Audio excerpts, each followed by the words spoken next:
में भ्रष्टाचार के मामले पर टीम अन्ना का 25 जुलाई से अनशन। अरविंद केजरीवाल ने की सांसदों के खिलाफ आपराधिक मामलों की जांच की मांग। पेट्रोल की बढ़ी हुई कीमत के खिलाफ ममता ने निकाला 8 किलोमीटर लंबा मार्च। कांग्रेस ने ममता को दी चुनौती, कहा समर्थन क्यों नहीं वापस लेती है ममता। सीतामढ़ी के बैरगनिया गोलीकांड मामले में एसएसबी के डीआईजी समेत 5 जवान निलंबित। सीएम के आदेश के बाद डीजीपी गए सीतामढ़ी। मुखिया पति के सरकारी बैठकों में शामिल होने की पाबंदी के फरमान पर विफरे लालू। आदेश की वापसी नहीं होने पर नीतीश सरकार के खिलाफ आंदोलन चलाने का ऐलान। पेट्रोल कीमतों पर काबू के लिए बाबूलाल मरांडी ने राज्य सरकार को दी वैट कम करने की नसीहत। भाजपा ने बढ़ती महंगाई को बताया केंद्र की गलत नीतियों का परिणाम। और तिहाड़ जेल के 22 कैदियों को मिली नौकरी, तो वडोदरा जेल में कैदियों को दिया जा रहा है व्यावसायिक प्रशिक्षण।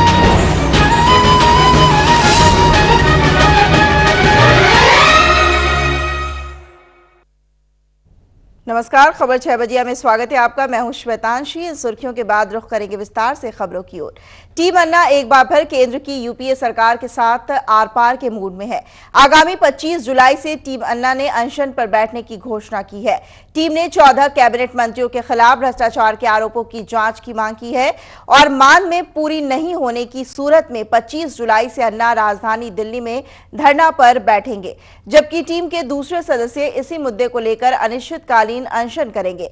अरविंद केजरीवाल ने कहा है कि कई सांसदों के खिलाफ घोर आपराधिक मामले दर्ज हैं। उन्होंने कहा कि सरकार एक टीम का गठन करे जो इन सांसदों के खिलाफ लगे आरोपों की जांच करे। इसके साथ ही केजरीवाल ने टीम अन्ना के खिलाफ लगे आरोपों को लेकर चुनौती दी। उन्होंने कहा कि अगर टीम अन्ना के खिलाफ लगा आरोप साबित हो जाता है तो उन्हें आम आदमी से दुगनी सजा दी जाए।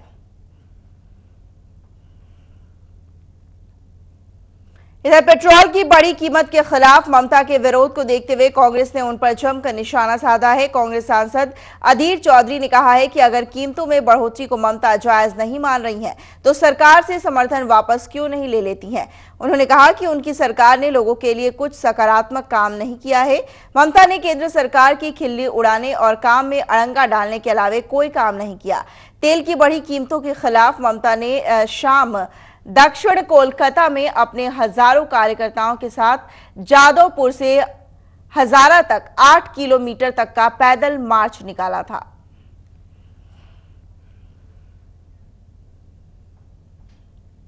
केंद्र की यूपीए सरकार द्वारा हाल में बढ़ाए गए पेट्रोल के दाम पर मुख्यमंत्री नीतीश कुमार ने कड़ी नाराजगी व्यक्त की है। नीतीश ने कहा है कि यूपीए सरकार का हर फैसला महंगाई बढ़ाने वाला होता है। पेट्रोल की कीमत बढ़ाकर जनता पर बोझ और भी ज्यादा बढ़ा दिया गया है। उन्होंने केंद्र सरकार से फैसले को तुरंत बदलने की मांग की। उन्होंने जो नीति बनाई है उसके हिसाब से ये निर्णय हुआ और अब जबकि पूरे देश में इसका विरोध हो रहा है तो इसकी निर्णय की जवाबदेही तेल कंपनियों पर डालकर वो बचना चाहते हैं जिम्मेवारी से, जबकि ऐसा संभव नहीं है, उन्हीं को सोचना। और तेल की कीमत में एक बार इतनी भारी वृद्धि देश के इतिहास में पहली बार है। उत्तर प्रदेश के मुख्यमंत्री अखिलेश यादव की पत्नी डिंपल यादव कन्नौज लोकसभा सीट से उपचुनाव लड़ेंगी। इस सीट से अखिलेश यादव सांसद थे, लेकिन मुख्यमंत्री बनने के बाद अखिलेश ने इस सीट से इस्तीफा दे दिया था। यहां आगामी 24 जून को चुनाव है। हालांकि डिंपल को इस सीट के लिए उम्मीदवार बनाए जाने की अटकलें पहले से ही लगाई जा रही थी, लेकिन आज इस बात का ऐलान पार्टी के प्रवक्ता और खुद मुलायम सिंह के भाई राम गोपाल यादव ने किया। डिंपल इससे पहले फिरोजाबाद सीट से 2009 में लोकसभा उपचुनाव लड़ चुकी हैं। इस चुनाव में डिंपल कांग्रेस उम्मीदवार राज बब्बर के हाथों हार गई थी।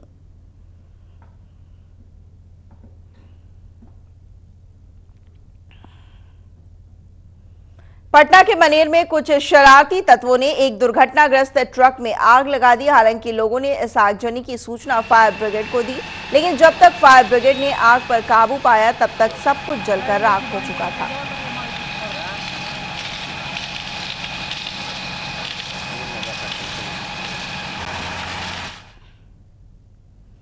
सीतामढ़ी एसएसबी जवान की ज्यादती के मामले में एसएसबी के डीआईजी आदित्य मिश्रा और 5 एसएसबी जवानों को निलंबित कर दिया गया है, जबकि पुलिस ने एसएसबी के 3 जवानों को गिरफ्तार किया है। बिहार के डीजीपी अभयानंद खुद मामले की पूरी जांच के सिलसिले में सीतामढ़ी पहुंच चुके हैं। इससे पहले सीएम नीतीश कुमार ने डीजीपी को जांच के आदेश दिए थे। आरोप है कि एसएसबी के जवानों ने मर्यादा की सारी सीमाएं तोड़कर 2 स्कूली छात्राओं के साथ छेड़खानी शुरू कर दी। एसएसबी के जवानों की इस करतूत का जब स्थानीय लोगों ने विरोध किया तो जवान बागी हो गए और 2 स्थानीय युवकों की जमकर पिटाई कर दी। जवानों की ये ज्यादती स्थानीय लोगों को नागवार गुजरी और इसका जोरदार विरोध शुरू हो गया। दूसरे शब्दों में कहें तो एसएसबी कैंप और स्थानीय लोगों में संग्राम शुरू हो गया। सीतामढ़ी में एसएसबी कैंप पर ग्रामीणों ने हल्ला बोल दिया। जवानों ने इस झड़प में गोलीबारी भी की। इस गोलीबारी में कई लोग घायल हो गए, यहां तक कि एक शख्स की मौत हो गई, जबकि 2 लोग गंभीर रूप से घायल हो गए। बताया जा रहा है कि इस झड़प में एसएसबी के जवानों ने करीब 40 राउंड से भी ज्यादा गोली चलाई।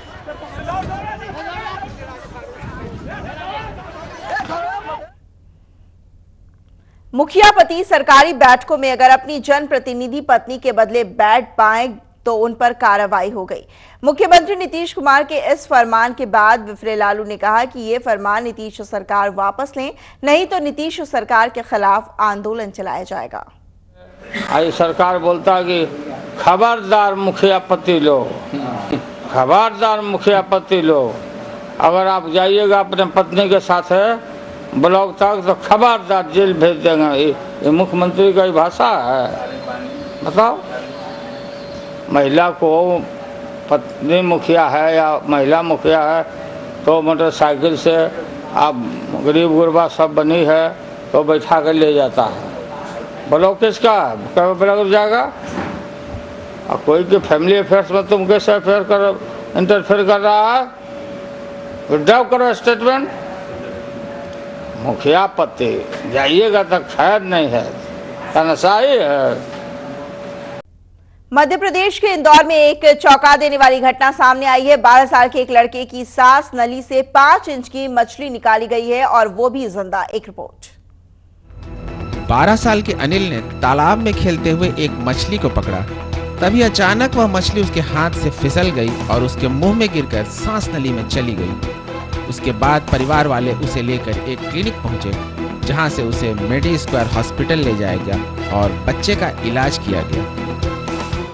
मैं नहाने गया था और ऊपर आके सांस लिया तो मछली पेट में। तो तुम नहा रहे थे, वो मछली पेट के अंदर चली गई, तो फिर कैसे पता चला तुम्हें? सांस बंद। तो तुम्हें पता चल गया था कि मछली चली गई है पेट के अंदर, तो सांस बंद होने लगी और क्या पेट में दर्द भी होने लगा? यहाँ पे करने लगा है।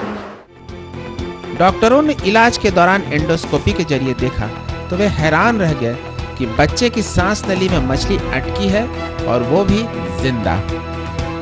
तुरंत उसके बाद उन्होंने उस बच्चे का ऑपरेशन किया और मछली को बाहर निकाला।